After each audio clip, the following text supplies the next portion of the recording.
welcome back. China's Exim Bank has approved $1.3 billion in financing for a 450 megawatts hydroelectric plant in Guinea that the West African country's government hopes will allow it to export electricity to neighboring countries. State-owned Exim Bank first agreed to fund construction of the Sorpiti Dam, about 50 kilometers outside the capital, Conakry, in 2007. But the project did not get off the ground as Guinea experienced a period of political instability. The loan will be reimbursed through electricity sales to neighboring countries by a joint venture between the Guinea state and CWE. Guinea sits on about a third of the world's bauxite and has seen production of the aluminium ore surge in the past few years. But Guineans regularly complain that mineral wealth has not translated into improved living standards. And Sudan's central bank has received a deposit of $1.4 billion from the United Arab Emirates to help bolster its foreign exchange reserves. The deposit was provided by the Abu Dhabi Fund for Development.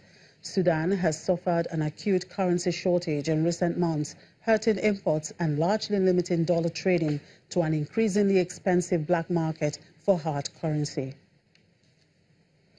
And over 7 million people in South Sudan could become severely food insecure in coming months unless aid is urgently given. This warning is from the United Nations.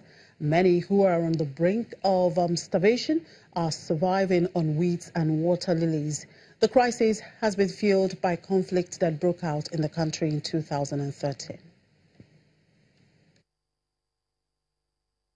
When fighting broke out in Bitiu, South Sudan in 2016, Yandani Kwoni and his grandparents fled to seek shelter in Ayot County in the oil-rich area of Jonglei State. The 4-year-old's father had died before she was born, and her mother has traveled, leaving her in the care of her grandparents. Though they have found relative safety here, the family, like thousands of people in the country, now find themselves caught up in farming. They have nothing to eat and have been forced to survive on weeds and water lilies instead. Corny is now suffering from malnutrition as a result. The World Food Programme has warned that without assistance as of May this year, more than 1.3 million children under 5 will be at risk of acute malnutrition. The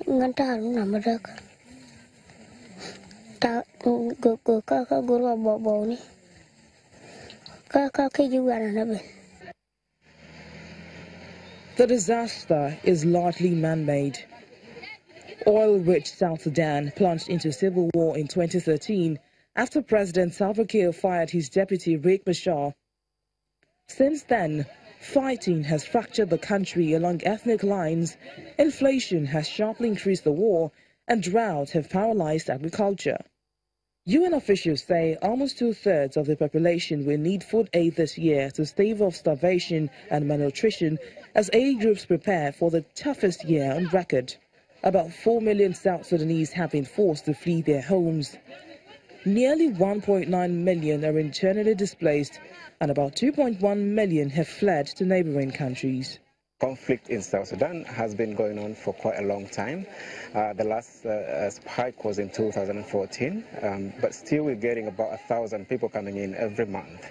When they arrive here, the World Food Programme is giving them a hot meal before they get allocated a piece of land, where they continue receiving food rations as well as cash transfers from the World Food Programme. At the peak of its response this year, WFP aims to reach 4.4 million people with life-saving food and nutrition assistance.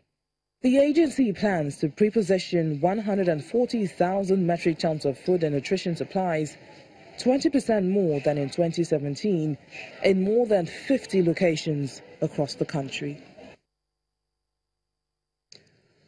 In the meantime, millions of displaced in South Sudan continue to struggle to access energy for cooking and lighting, forcing them to cut down trees for firewood. A group of women in the country are now building energy-saving stoves set to use less fuel and are also less polluting compared to traditional open stoves. Displaced women in South Sudan's Upper Nile region are learning how to make energy-saving cook stoves out of clay. The stoves use up less energy and are designed to retain heat, which keeps the fire burning longer. The women have been attending workshops where Rwandan troops conduct practical classes on building the simple stoves. The stoves are made from clay blocks, which the women produce. The blocks are then joined together using wet clay to construct two burner stoves. The stoves also generate less smoke compared to traditional cooking stoves. It takes about 2 days to build one from scratch. The Rwandan troops asked us to attend their classes. When we arrived here, we found out that we were to learn how to make blocks, and we agreed to learn how to make them and build stoves. We usually collect firewood for cooking. We're happy because it's a good idea. Today we are proud because of this stove. The stove helps us a lot because when we buy charcoal for about 25 cents, we normally use it for 2 days, unlike in the past when we used to spend 50 cents a day on charcoal. Therefore, we thank the Rwandan troops for sharing this idea. We're going to pass on this knowledge to the rest so we all can benefit. Walking long distances in search of firewood exposes displaced women and girls to the risk of sexual abuse as they pass through isolated areas to find firewood. It is hoped that the stoves will help reduce the need to go out frequently to collect firewood. We will take this to every and each of the blocks. We will look at it to make sure that the women in the POC all benefit from a really important cooking method, which is limiting the number of patrols that we need to go, limiting the need to go into harm's way, as well as looking after our environment. Half of the country's 12 million population needs aid to cope with the effects of war, hunger, and economic decline. And finally, Somalia has banned Dubai ports operator DP World from operating in Somalia, saying that the contract that the company signed last year with the breakaway Somaliland region to develop an economic zone is null and void. It is unclear how Somalia's federal government could enforce the ban given Somaliland's semi-autonomous status, but Parliament's unanimous passing of the resolution banning DP World from working in the country underscored growing rivalries in the strategic Horn of Africa region over the Dubai state-owned port operator's investment.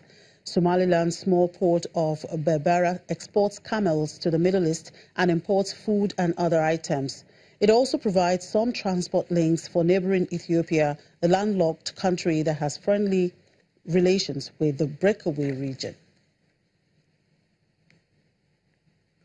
And that's a wrap on the program. Thank you very much for watching. I'm Chimeze Obi Iwago.